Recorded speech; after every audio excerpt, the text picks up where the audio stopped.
Hello student, Dolly Sharma from Dolly coaching method. सबसे पहले मेरे चैनल को सब्सक्राइब कीजिए, बेल आइकन को प्रेस कीजिए और देखिए इसमें जो मैं पॉइंट बता रही हूँ वो बहुत ज्यादा इंपॉर्टेंट है।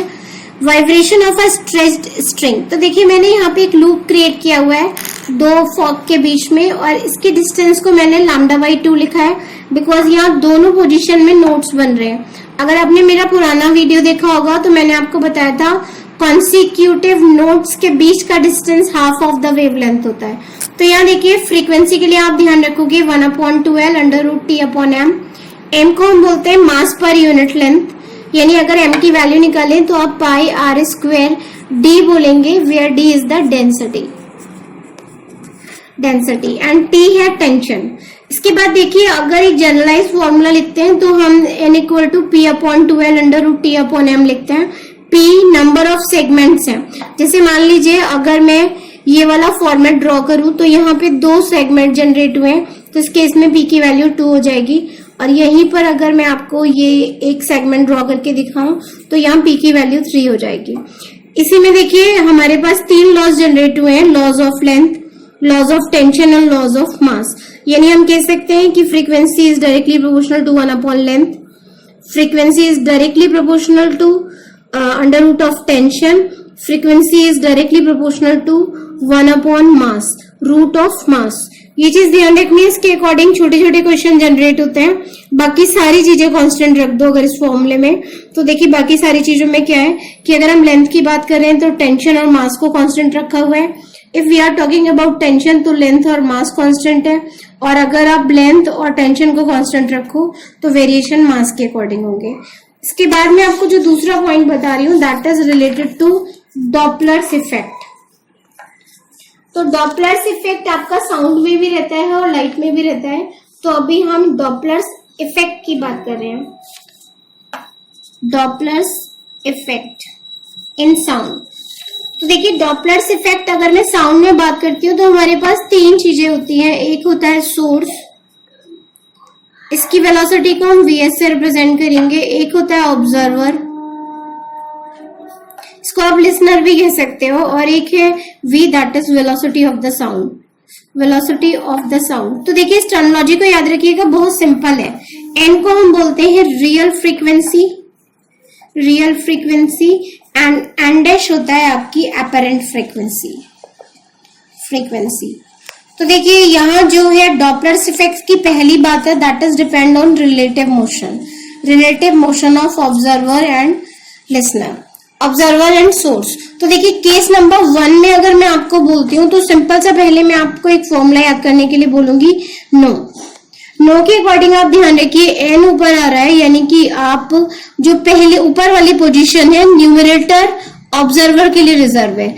यानी हम न्यूमरेटर जो होता है, न्यूमरेटर हम देते हैं ऑब्जर्वर के लिए और जो आपका ds लिख सकते हैं, ds का मतलब है डिनोमिनेटर, डिनोमिनेटर जो आप देते हो डिनोमिनेटर फॉर सोर्स। ठीक है, तो आपको फॉर्मूला याद रखना है NO/ds, नो एंड ds। तो अब यहाँ देखिए मैं जो फॉर्मूला लिख रही हूँ, जैसे सबसे पहले केस में मैंने अज्यूम किया हुआ है VO इज 0, यानी ऑब्जर्वर स्टेशनरी है, ऑब्जर्वर इज स्टेशनरी। तो आपके पास 2 अपॉर्चुनिटीज हो सकती हैं, उसमें क्या है, या तो सोर्स ऑब्जर्वर के पास आ रहा है या फिर उससे दूर जा रहा है। तो हम पहले लिख रहे हैं source is coming, coming towards observer, towards observer. छोटे छोटे पॉइंट्स हैं, थोड़ा सा ध्यान रखिए। अगर कोई सोर्स जिसमें से साउंड निकल रही है आपके पास आ रहा है तो आपको वो आवाज जो है बहुत तेज सुनाई देगी। तो आप फॉर्मूला लिखोगे n'/v, ब्रैकेट में नीचे लिखेंगे v - vs × n। और इस केस में ऑब्जर्वर जो है वो स्टेशनरी है, source is coming towards stationary observer. और इसी में अगर मैं बोल दूं away from the observer, away from the observer, यानी आपको जो साउंड है वो धीमी सुनाई देगी या कम सुनाई देगी। तो n' = n, ऊपर v लिखेंगे, अपॉन में v + vs रहेगा। तो ध्यान रखिए, फिर से ध्यान रखिएगा, जो डिनोमिनेटर है वो सोर्स के लिए रिजर्व है और जो न्यूमरेटर है वो ऑब्जर्वर के लिए। इसी का सेकंड केस में आपको कंसीडर करके बता रही हूँ। इस केस में vs 0 है, means source is stationary, source is stationary. अगर सोर्स स्टेशनरी होगा तो फिर से वही केसेस हैं, observer is coming observer is coming towards the source, coming towards the source, towards the source. तो इस केस में देखिए ऑब्जर्वर के लिए न्यूमरेटर था यानी आवाज तेज सुनाई देगी, तो आप v प्लस वीओ लिखोगे, अपॉन में v रहेगा। और यहीं पर अगर मैं बोलूं अवे, तो अवे में आपको साउंड धीमी सुनाई देगी, N dash is equal to N v minus v o upon v होगा। इस केस में मैं आपको अब हम वो केस कंसीडर कर रहे हैं जिसमें दोनों मूव कर रहे हैं, both are moving in the same direction, moving in the same direction, same direction में मूव कर रहे हैं, यानी आप कहोगे दिस इज योर vs और ये जो है vo। तो ये दोनों एक दूसरे के साथ भी हो सकते हैं और आगे पीछे भी हो सकते हैं। तो इस केस में आप लिखोगे एन डैश एन। अगर मान लीजिए ये उसी डायरेक्शन में मूव कर रहा है जिस डायरेक्शन में ऑब्जर्वर है, तो देखिए v ऊपर आपको सोर्स आपके पास आ रहा है तो आपको आवाज तेज सुनाई देगी, और नीचे वाले केस में आप माइनस लिखोगे। और अगर हम बोले कि they are crossing each other, दोनों एक दूसरे की साइड आ रहे हैं, crossing each other, they are crossing each other. तो यहाँ पे देखिए अगर मैं बोलूं कि ये सोर्स है और ये ऑब्जर्वर है, तो इसमें दो सिचुएशन है, ये वाली सिचुएशन और ये वाली सिचुएशन सेम है। लेकिन अगर मैं बोलूं they are repelling each other, means दोनों का मूवमेंट ऐसे है, वीओ इस साइड में मूव कर रहा है और वीएस इस साइड में, तो N dash is equal to N लिखेंगे। आप ऊपर लिखोगे v माइनस वीओ और नीचे होगा v प्लस वीएस, क्योंकि इस केस में आपको जो आवाज है वो धीमे सुनाई देगी। तो इसी के एक एप्लीकेशन पे बेस्ड मैंने एक न्यूमेरिकल फ्रेम किया हुआ है। इस क्वेश्चन को देखिए, A railway engine moving with a speed of 60 metre per second passes a stationary observer। ये पॉइंट ध्यान रखिएगा, stationary observer। The real frequency of its whistle is 400। Real frequency आपको दी है 400 hertz. Calculate the apparent frequency heard by the listener when the engine is approaching the listener and when the engine is moving away from the listener। फिर से देखिए, railway engine moving with speed, यानी इसमें से horn सुनाई दे रहा है, उसकी स्पीड है 60 metre per second, and observer stationery है, वीओ आपका 0 है। रियल फ्रीक्वेंसी आपको दे रखी है 400 हर्ट्ज। वेलोसिटी ऑफ साउंड आपको गिवन है 340 मीटर पर सेकेंड, क्वेश्चन के लास्ट में दी हुई है। पहले केस में लिखा हुआ है अप्रोचिंग द लिसनर। तो देखिए ये क्वेश्चन जब ऑब्जेक्टिव में आते हैं तो उसमें दो तीन ऑप्शन एक संग कनेक्टेड होते हैं, तो अगर आप इन्हें ध्यान से सीखोगे तो बहुत इजी रहेगा आपके लिए। तो देखिए अप्रोचिंग टू लिसनर है, यानी उसको आवाज जो है वो तेज सुनाई देगी, तो N dash is equal to N. Observer वाली प्लेस खाली रहेगी क्योंकि मैंने आपको बोला था नो ओवर डीएस, तो ऑब्जर्वर की प्लेस तो खाली रहेगी। नीचे आप क्या करेंगे, जब तेज सुनाई देगी तो आप माइनस लगाओगे, यानी इस वाले केस में यहाँ लिखोगे 400, यहाँ पे लिखोगे 340 और अपॉन में होगा आपका 340 माइनस वीएस की वैल्यू दे रखी है 60। कैलकुलेशन आई होप आप कर लेंगे और वो भी प्रॉपरली कर लेंगे। तो इस केस में अगर मैं आपको बोलूं कि हमें आवाज तेज सुनाई दे रही है, यानी मैं इस केस में कह सकती हूँ कि एन डैश की वैल्यू मोर देन 400 होगी। तो ये वो तरीका भी है, जब आप केवल ऑप्शन क्लिक करते हो तो कम से कम आप ये तो ध्यान रखोगे कि 400 से बड़ा ऑप्शन आएगा। इसी का देखिए सेकेंड पार्ट में moving away from the listener है। जब हमसे कहा जाएगा मूविंग अवे, इसका मतलब है साउंड धीमी सुनाई देगी। फिर से वही ध्यान रखिए, तो एन डैश ऊपर v लिखेंगे, नीचे हो जाएगा v प्लस वी एस, यानी you have got 400 into 340 upon हो जाएगा 340 प्लस 60। तो देखिए 400 इंटू 340, कैलकुलेशन थोड़ा सा आसान है तो कर दे रही हूँ, ये कैंसिल हो गया, तो देखिए 340 आएगा। तो इस केस में मैंने आपको बताया था कि आवाज धीमी सुनाई देगी, यानी आप फिर से ध्यान रखो एन डैश की वैल्यू 400 से तो कम होगी, तो ये वाली चीज इस फॉर्मेट में रहेगी।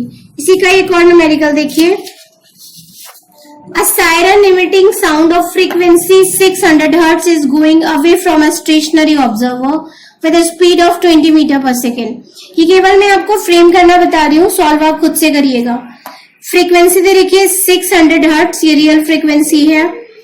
ऑब्जर्वर स्टेशनरी है, यानी वीओ की वैल्यू आपको 0 दे रखी है, और जो सायरन है उसकी साउंड दे रखी है 20 मीटर पर सेकेंड।